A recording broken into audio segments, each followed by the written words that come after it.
The story opens in the middle of a battle. Exotia loudly declares her intention to capture Kairi. He questions her capability while effortlessly blocking her attacks. Inwardly, he gushes over her earnest fighting style, finding her incredibly cute. Kairi, whose real name is Ibusuki Ibuki, is actually an otaku who reincarnated into his favorite manga world. In this reality, supernatural powers exist. He is fully aware that he is merely a background character, while she is the main protagonist, fighting against an evil organization. The events shift to earlier that morning. Ibuki steps outside, expecting Hinata to leave at the same time. She steps out and expresses nervousness about joining the Prim Libra White Scale Order. He reassures her to have confidence since her dream is coming true. She smiles and inquires about his college experience and upcoming part-time job, before wishing him the best and departing.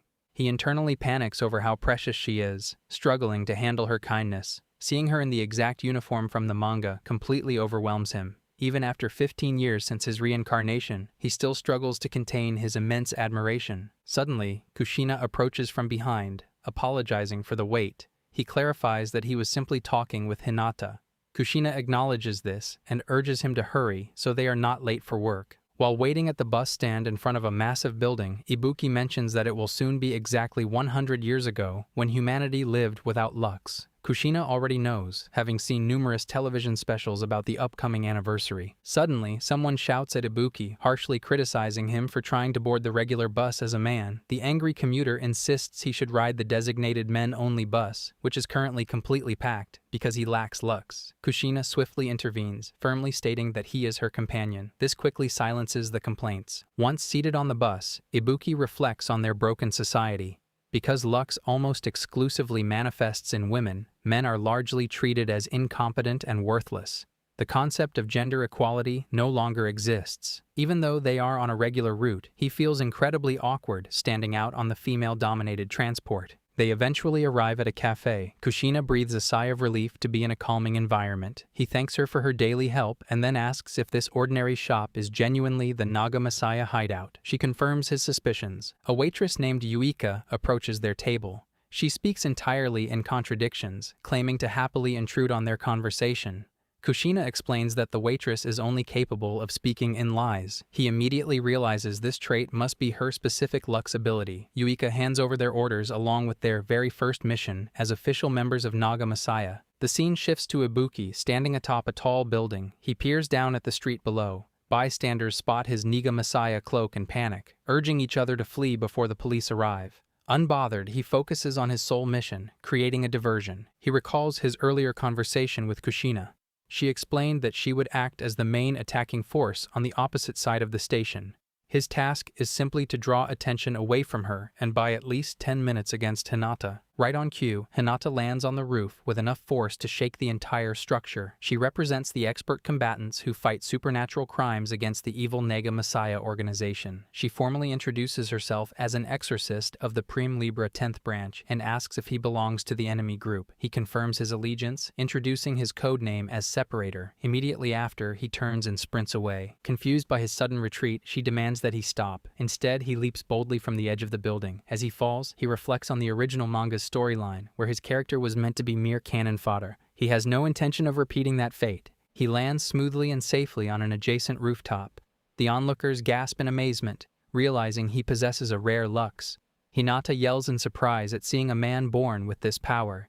He simply taunts her with a wave of his finger, deeply irritating her.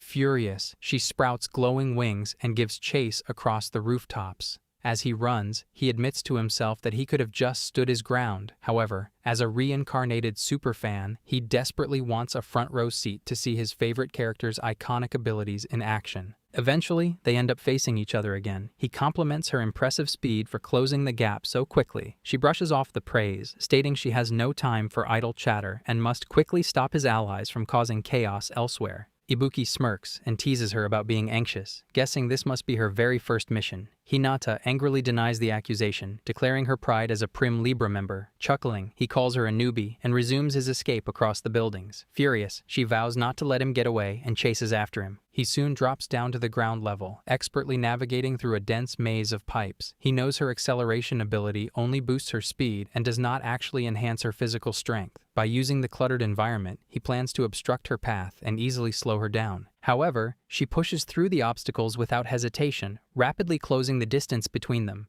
He finds her fierce determination endearing, but suddenly realizes a major flaw in her reckless pursuit. While Prim Libra members must wear mandatory uniforms, they are customized to individual preferences. Her specific outfit, which includes a skirt, is completely unsuited for steep, acrobatic jumps. Because of her restrictive clothing, she loses her balance mid-air and tumbles downward. Ibuki quickly steps in and catches her before she hits the ground. Flustered, she demands to be put down immediately. As he smiles, a strange sensation suddenly washes over him. He realizes his own lux, umbra, is activating against his will. Recalling the waitress's cryptic warning that they are not actually comrades, he gently sets her down and apologizes in advance. Looking as though she is about to cry, she is completely caught off guard when he suddenly pulls her into a tight hug, leaving her utterly confused. Every lux comes with a mandatory price known as an umbra. Ibuki recalls his earlier conversation at the cafe with Yuika. He had deduced that since her umbra forces her to speak in lies, her actual lux must involve the truth. She denied this, which confirmed his theory. Knowing a person's umbra often reveals the nature of their power. For Ibuki, the umbra of his separation ability requires physical contact. Back in the present, while holding Hinata, he realizes he overused his power during the chase. This drastically extends the time he must remain in contact with her to pay the price. After finally fulfilling the magical condition, he pushes away and apologizes. She is highly emotional and completely flustered by the situation. Realizing things are getting awkward and wanting to stay in character, he checks his stopwatch. Exactly 10 minutes have passed, meaning his diversion mission is complete. He quickly bids her farewell and flees the scene. Later, back at the cafe, he sulks in his seat. He feels immense guilt for holding his favorite protagonist longer than necessary, only to satisfy the condition of his power. Yuika serves him food and congratulates him on his first mission. Speaking in her usual contradictions, she claims she heard on the radio that he barely did anything. He quickly realizes this means she actually watched his impressive rooftop acrobatics on the television news. She then expresses curiosity about his exact powers. Kushina enters the cafe and notes the lively conversation. He welcomes her back, acknowledging her hard work. She observes that he still has some lingering energy and suggests they finish whatever tasks remain. Kushina urges Ibuki to hurry and complete their usual routine. He typically relies on her to fulfill his umbra's physical contact requirement. Having already paid the price during his mission, he no longer needs to do this. However, he panics, realizing that if he refuses, she will immediately suspect he fulfilled the condition with someone else. To avoid her questions, he steps forward and embraces her. Without the magic forcing the action, he feels completely embarrassed and overwhelmed with guilt for deceiving her. She eventually steps back, noting that the embrace felt unusually strong. He simply agrees, secretly berating himself for his highly suspicious behavior. Yuika watches the exchange with amusement. As they sit down to eat, she cryptically points out the rules of his umbra. She looks directly at him and begins to ask if he hasn't already completed his requirement. Panicking, he quickly interrupts her. Realizing her lux likely involves seeing through falsehoods, he tries to distract her by guessing her true power out loud. She claps and calls his guess completely wrong, which immediately confirms he is absolutely right. Confused, Kushina asks what they mean about his umbra, but he frantically brushes the topic aside. Suddenly, an unnamed man enters the cafe, stating he heard an unusual customer had arrived. She plays dumb, but the newcomer presses the issue, mentioning the specific recruit she brought in 2 years ago. The man places a hand on Ibuki's head, addressing him as the newbie. He casually confirms his identity and asks the stranger for his name. In response, the man simply smiles. Staring at the newcomer, Ibuki immediately recognizes him as the villain who brutally defeated his favorite manga character in the story's 3rd volume. The man arrogantly introduces himself as Guki. He sits down and heavily insults Ibuki for hiding behind a woman for the past 2 years. With a menacing glare, he demands that the rookie become his subordinate, bragging about his strictly all-male faction that refuses to rely on female Lux users. Before Ibuki can refuse, Kushina stands up and calls the demand ridiculous. Enraged, Guki slams his hand on the table, but she swiftly presses a knife against his neck, coldly ordering him to be quiet. Realizing he is at a severe disadvantage, he backs off and leaves the cafe, promising to return later. Once the dust settles, Ibuki pieces together that Makoto and Satsuna are the official codenames for Yuika and Kushina. Kushina ignores his realization and warns him that just because they are all in Nega Messiah, it does not mean they are allies. The organization attracts many bitter and dangerous individuals who feel disadvantaged by society, making rogue members like Guki a serious threat. Ibuki easily brushes off the concern, confidently stating that he knows she will protect him. She blushes deeply in response, and Yuika immediately points out her obvious embarrassment. Flustered, Kushina quickly changes the subject, warning him to be careful when she is not around. She then announces that their next mission is happening the very next day. They are planning to ambush a transport to rescue one of their executives, who frequently manages to get caught. Meanwhile, inside a prison cell, a captive laughs to herself. She desperately craves a smoke, but knows she just needs to hold on a little longer until her rescue arrives. The next day arrives, marking the start of the second mission. Over the radio, Kushina asks Ibuki to confirm if the Exosia he fought the previous day was actually Hinata. When he confirms this, she expresses concern about his identity being compromised. However, she quickly reassures him that their uniform robes possess a cognitive inhibition effect. As long as he wears the hood, his face cannot be recognized. He laughs nervously in response. Internally, he celebrates his successful escape from their previous battle, which allowed him to completely avoid the original manga's plotline where his identity is exposed.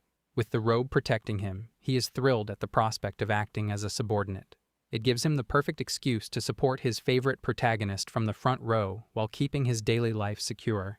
He also looks forward to potentially seeing the other heroines from the story. Kushina interrupts his daydreaming, announcing that it is finally time to move. A police transport vehicle travels down the road below them. Following their discussed plan, they both leap from their vantage point to intercept it. Inside the armored vehicle, the captive spots them through the metal grille, thrilled that the ambush has finally begun. While approaching the transport route, Ibuki and Kushina finalize their strategy. Because the path travels through a hilly district with varying elevations, he jokes that she will have to handle all the enemies once they drop down. She playfully complains about carrying such a massive burden. They smoothly land on the roofs of the moving police vehicles. She immediately tells him to step back and provide backup while she handles everything. When he expresses surprise, she reminds him of his earlier joke. 5 escorts emerge onto the roofs of the cars. One shouts an alert, identifying the ambush as a Nega Messiah assault. Before he can finish speaking, Kushina teleports directly behind him and knocks him unconscious with a swift strike to the neck. The remaining attackers stay on high alert, recognizing her teleportation lux. Calculating that her range is relatively short, they attempt to surround her and coordinate strikes from multiple angles. She easily dodges a spear thrust from above.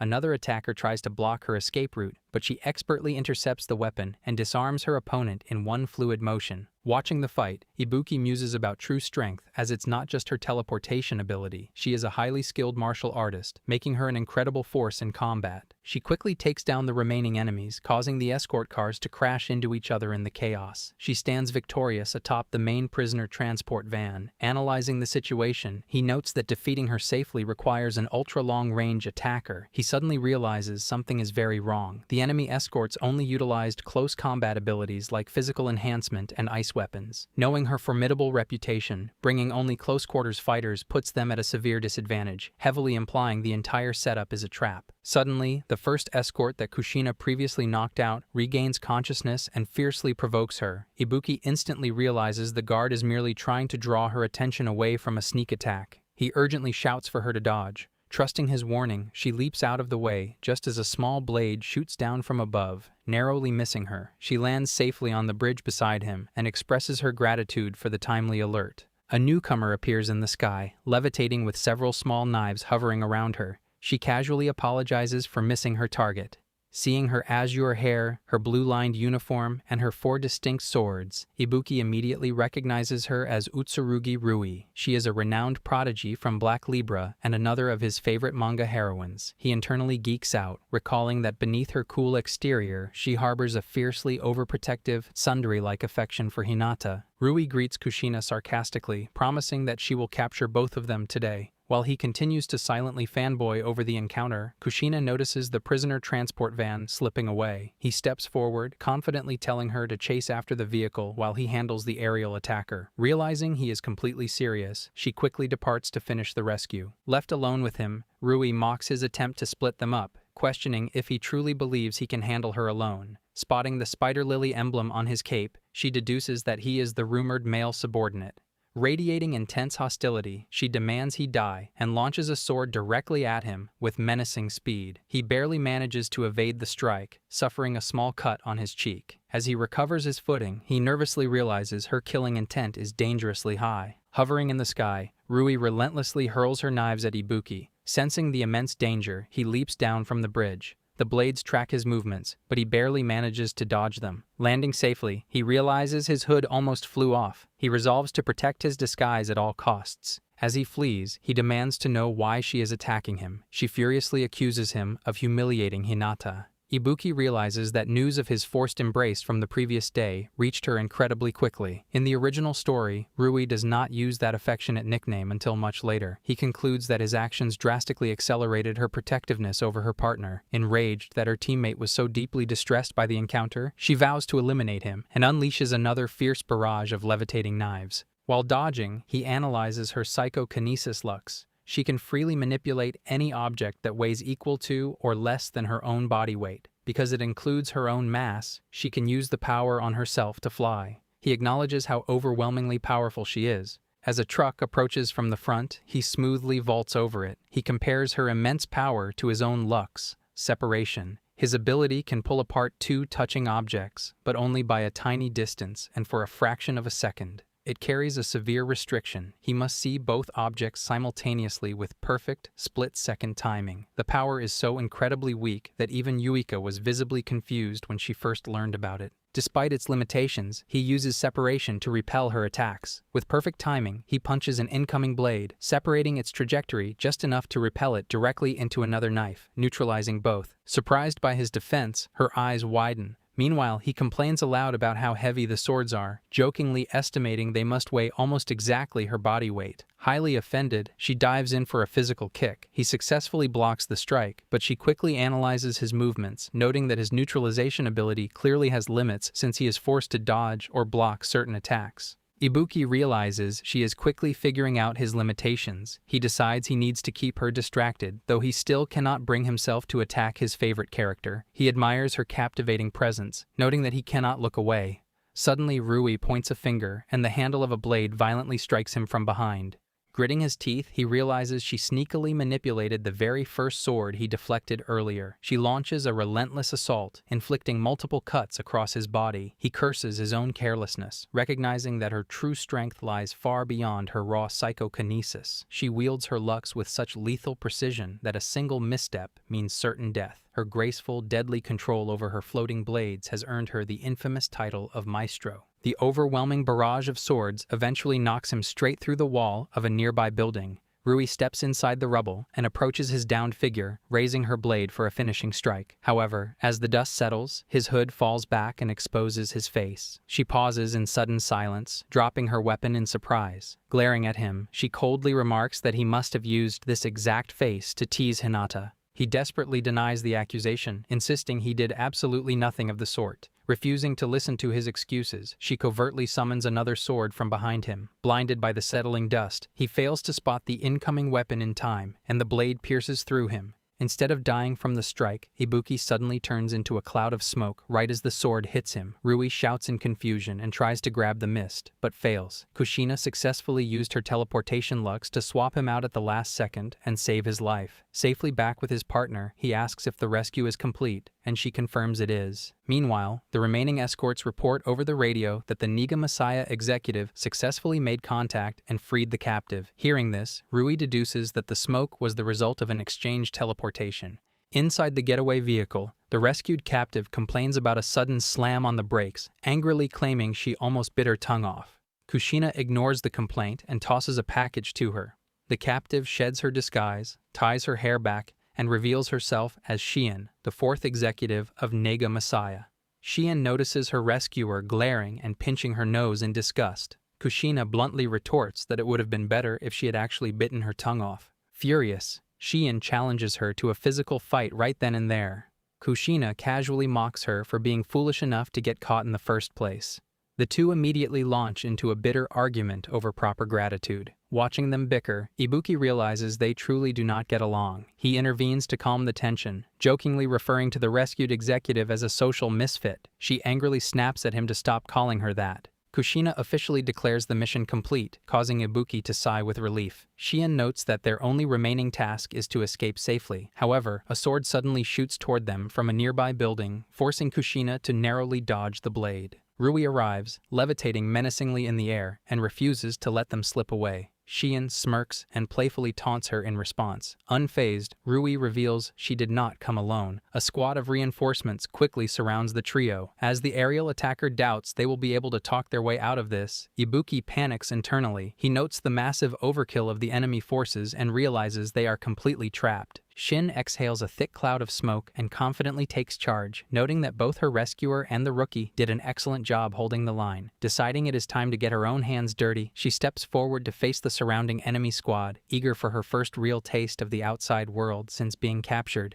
Ibuki tries to intervene, but Kushina holds him back and urgently orders him to close his eyes. He complies, just as the smoke aggressively expands across the battlefield. The massive plume instantly morphs into perfect doppelgangers of the attackers, turning the illusions against their original counterparts. Refusing to be intimidated, Rui urges her squad not to panic over mere tricks. Peeking with one eye, Ibuki watches in awe as the enemy force is completely overwhelmed by the chaotic illusions. He asks if closing their eyes protected them from the visual trap, and Shien confirms this, urging them to use the opening to escape. Furious and humiliated, Rui blindly lashes out with her sword, accidentally striking one of her own squad members. Shien casually mocks the terrible maneuver. Enraged, the aerial attacker swings wildly at what she assumes is another fake obstacle, only to violently strike a solid steel support beam. The impact shatters the structural integrity of the surrounding construction site, causing a massive steel cage to collapse directly onto the attackers.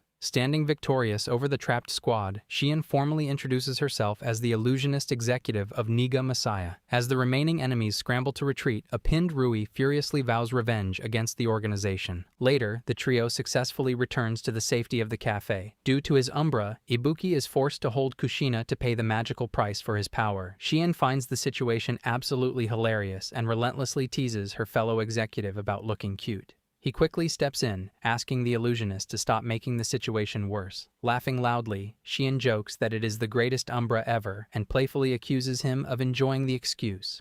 Flustered and completely embarrassed, Kushina glares intensely at him and quietly threatens his life. Before Ibuki can dwell on the embrace any further, Kushina abruptly pushes him away, signaling that his umbra is fulfilled. Dropping the awkwardness instantly, she points out a fatal weakness the recent battle exposed. He has absolutely no offensive capabilities. Currently, his only options in a fight are to run or take a hit. She advises him to get a weapon, not necessarily to hurt anyone, but to give himself the option to fight back. When he hesitates, she points out that even Shien manages to pseudo-attack despite having a non-offensive Lux. Shien interrupts to explain her abilities, confirming her Lux is illusion. She reveals that her Umbra is a preemptive type. She must smoke her pipe before she can activate her powers. She brags about being so generous with her secrets, playfully mocking Kushina for being overly secretive. Kushina quickly retorts, calling her careless and pointing out that she constantly gets drunk and captured. Ignoring the insult, the illusionist formally introduces herself to Ibuki as Adashino Mion, the fourth seat of the sixth apostasy. She casually offers to take him in as her own subordinate if he ever gets tired of his current boss.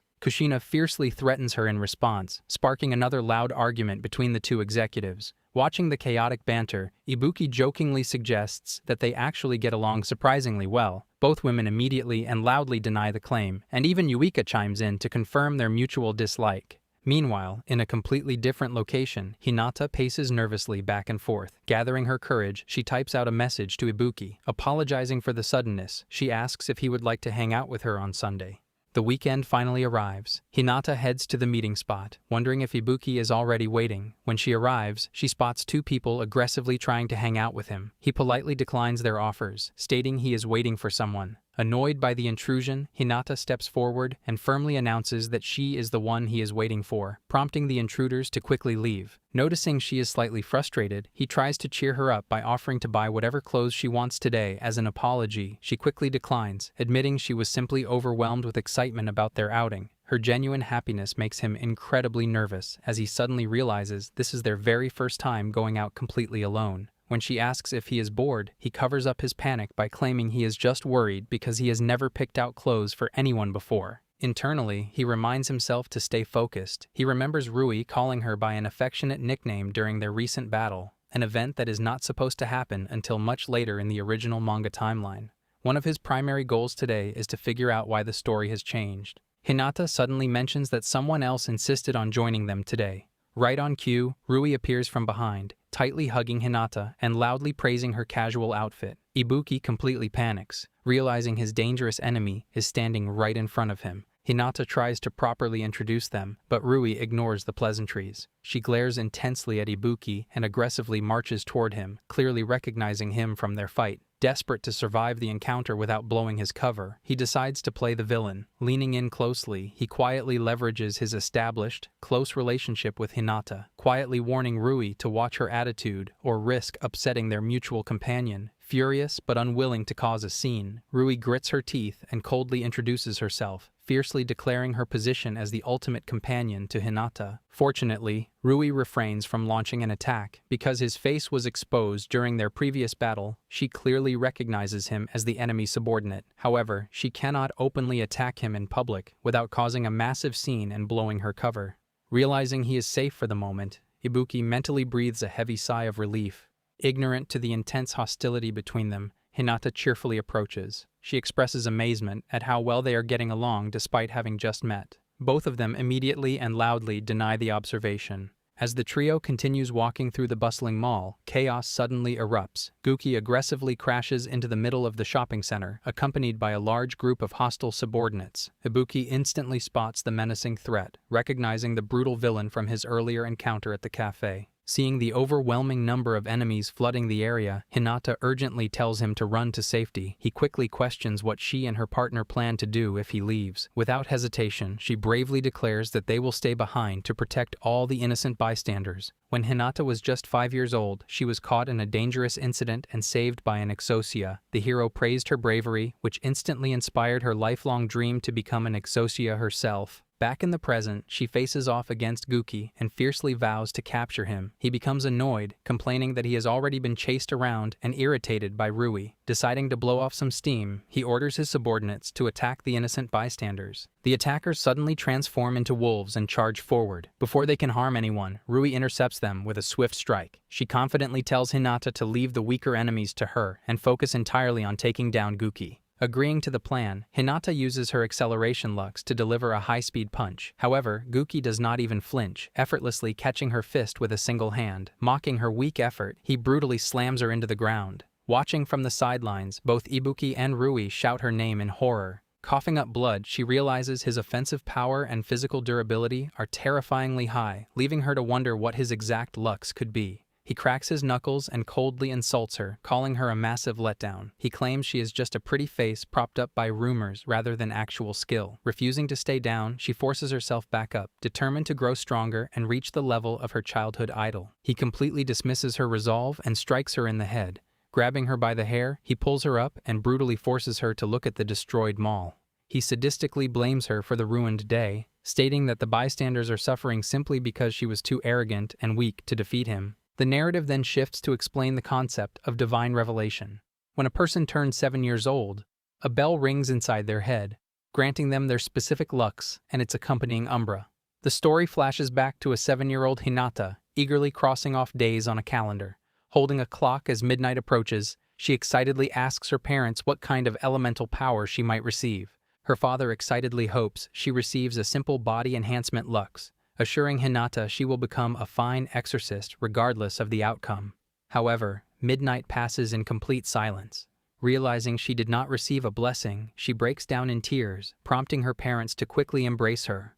Soon after, her peers begin viciously ostracizing her. They spread cruel rumors about her lack of power and warn each other to stay away lest they lose their own abilities. Although she eventually awakened a lux later in life, the trauma of that dark period still haunts her. Back in the present, Guki prepares a devastating strike, coldly stating that weaklings do not get to choose their dreams. Heavily bruised, she desperately struggles to stand. She repeatedly collapses but refuses to give up, angrily commanding her own body to move. Just before the villain can land a fatal blow, Ibuki boldly steps in between them. With her vision blurred, she initially hopes her savior is actually him. After clearing her eyes, she spots the familiar Niga Messiah robe and feels foolish for mistaking the enemy subordinate for the person she knows. She weakly asks why he is interfering. Annoyed by the sudden interruption, Guki demands to know why he is ruining the fun. Internally panicking because he jumped into the fray without a solid plan, Ibuki desperately decides to bluff his way out. He claims he slipped past his boss's watch specifically to continue their previous conversation about recruitment.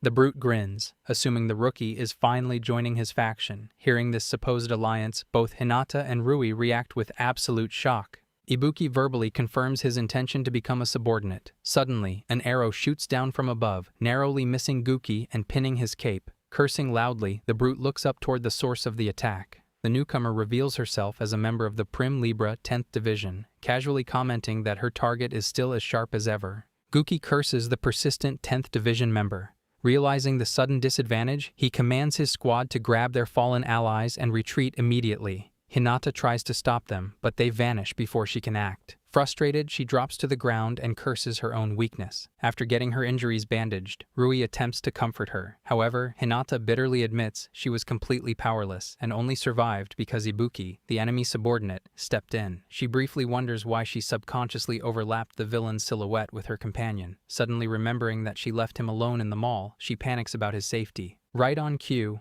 Ibuki approaches her in his normal clothes. Amazed and relieved to see him unharmed, she frantically asks if he is okay and if he got caught in the crossfire. He reassures her that he is perfectly fine, claiming his safety is entirely thanks to her. She immediately puts herself down, stating she was completely useless in the fight. He firmly denies this, praising her for keeping the civilian damage to an absolute minimum and telling her she did a great job. Despite his sincere reassurance, she remains unable to smile. Meanwhile, the 10th Division member observes them from a distance. She mentally encourages the young hero not to be discouraged by the overwhelming power gap. Her thoughts then shift to the enemy subordinate who wore the spider lily robe. Recognizing him from intelligence reports as Kushina's subordinate, she carefully analyzes his actions during the clash. She realizes his positioning at the last second was so perfectly timed that it almost felt like he was secretly fighting on their side. A few hours after the devastating mall attack, the group decides to disband and head home. In the kitchen, Kushina chops vegetables while Ibuki explains everything that happened. Since he only acted to help Hinata and the civilians, she understands his reckless behavior. He embraces her from behind to fulfill the physical contact requirement of his umbra, playfully asking if she will forgive him for interrupting her cooking. She dryly replies that his umbra is an entirely different issue. She then expresses serious concern over how dangerous the situation was. As she speaks, he falls into deep thought. He realizes that his continuous interference is drastically altering the story's timeline. Because of him, Rui has grown fiercely overprotective much earlier than intended, and Guki appeared far ahead of his scheduled debut, causing injuries that were never supposed to happen. He finally understands the massive butterfly effect a simple mob character can cause, making him seriously question if he should stay involved with the main cast. Noticing his intensely gloomy expression, Kushina teasingly tells him to look in a mirror. Before he can respond, the doorbell rings. He opens the gate to find Hinata standing outside. Amazed, he quickly asks about her injuries and work duties. She assures him that she handled all her reports and is completely fine. Bowing deeply, she sincerely apologizes for ruining his day off and dragging innocent people into danger. Secretly, he blames himself for the timeline changes that caused the disaster in the first place. Kushina steps toward the door, noting her perfect timing. She invites the young hero to stay for dinner, as thanks for dealing with his troublesome behavior, offering to notify her mother. Hinata happily accepts. Stepping inside, she mentions how nostalgic the smell of the house feels. Kushina explains that this is the Proust effect, where the sense of smell is directly linked to a person's memories. Hinata praises her intelligence, to which the cook jokingly replies that flattery will only earn her a meal.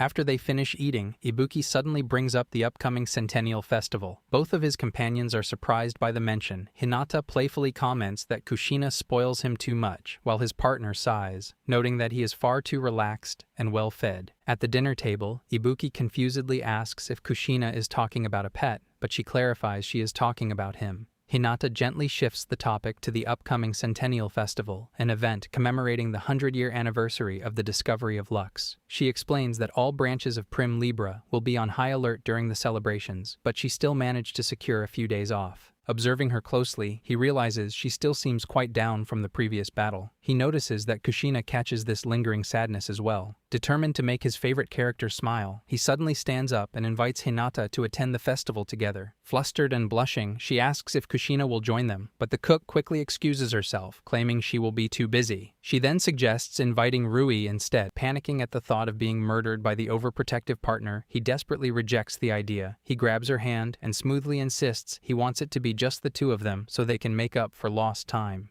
She blushes heavily and shyly agrees. Kushina watches the exchange in amusement, wondering how this date will end. Meanwhile, far away, Rui inexplicably senses the romantic tension and furiously punches a wall in a jealous rage. The day of the festival finally arrives. At the Prim Libra 10th Division headquarters, Vice Division Chief Ishindao Isana stretches at her desk and loudly complains about being buried in paperwork while the rest of the city celebrates. A passing subordinate scolds her for taking unauthorized breaks. She sarcastically thanks him for his dedication and grumbles about their division chief being completely absent during such a busy time. Suddenly, Rui stumbles into the office looking utterly miserable. Isana pauses her complaints, easily reading the tense atmosphere. She asks why the young prodigy is moping around headquarters alone on her scheduled day off. Furious and depressed, Rui complains that she should be spending the day with Hinata, but her partner is nowhere to be found. Rui desperately asks Vice Chief Isana if she knows where Hinata is. Isana admits she has no idea, casually suggesting that perhaps the young hero went out to enjoy the Centennial Festival. Rui's eyes immediately well up with tears at the thought of her partner wandering the crowded festival all alone. Noticing her distress, Isana quickly apologizes and tries to backtrack, stating she might be completely mistaken. However, Rui points out that her partner actually turned down her prior invitation to go. She recalls that her teammate seemed unusually restless lately, as if she desperately wanted to change something. Piecing the clues together, she reasons that since her partner is not the type to attend a festival alone, she must have gone with someone else. The horrifying realization that someone else took her partner on a date sends her into a downward spiral of jealousy. Emitting an incredibly dark and menacing aura, Rui abruptly turns around. She blankly thanks Isana before storming out to hunt them down. Left behind, the vice chief awkwardly acknowledges her departure, thoroughly unnerved by the heavy, terrifying atmosphere in the room. Meanwhile, entirely oblivious to the impending danger, Ibuki and Hinata walk side by side through the bustling Centennial Festival, both blushing heavily as they enjoy their date. The Centennial Festival is bustling with energy. 5 main streets stretch out from Station 5, lined with countless stalls beneath giant, aura-like cherry blossom petals. Ibuki and Hinata wander through the lively venue on their date. He admits he was worried since they did not plan anything, but the vibrant atmosphere keeps things exciting. She happily agrees. Later, they stop to enjoy some ice cream. After taking a few bites, she openly stares at his treat. Catching her gaze, he offers her a taste. Though hesitant at first, she leans in and takes a bite, becoming incredibly flustered. When he asks how it tastes, she is too embarrassed to answer properly, admitting she could not even process the flavor. Confused, he genuinely offers her more. Suddenly, a passerby bumps into her, nearly causing her to drop her ice cream. Reacting quickly, he subtly uses his separation lux to catch the falling scoop and place it perfectly back on the cone. She notices the magical interference and asks if that was his ability. Panicking that his secret villain identity might be exposed, he frantically denies it. However, she simply smiles and thanks him, mentioning it has been a long time since she saw his power. He breathes a massive sigh of relief, glad his cover is still intact. Shortly after, someone else bumps into him, pushing him forward. To steady himself, he accidentally grabs her hand. He quickly realizes that because he just used his lux on the ice cream, his umbra is now active, requiring him to maintain physical contact with her for over a minute. Desperate for a cover story to satisfy the magical price, he apologizes and suggests they continue holding hands so they do not get separated in the dense crowd.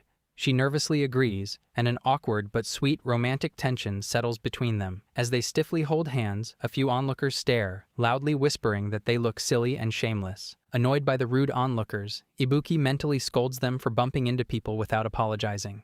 Finally, his umbra time limit expires, and their hands safely separate.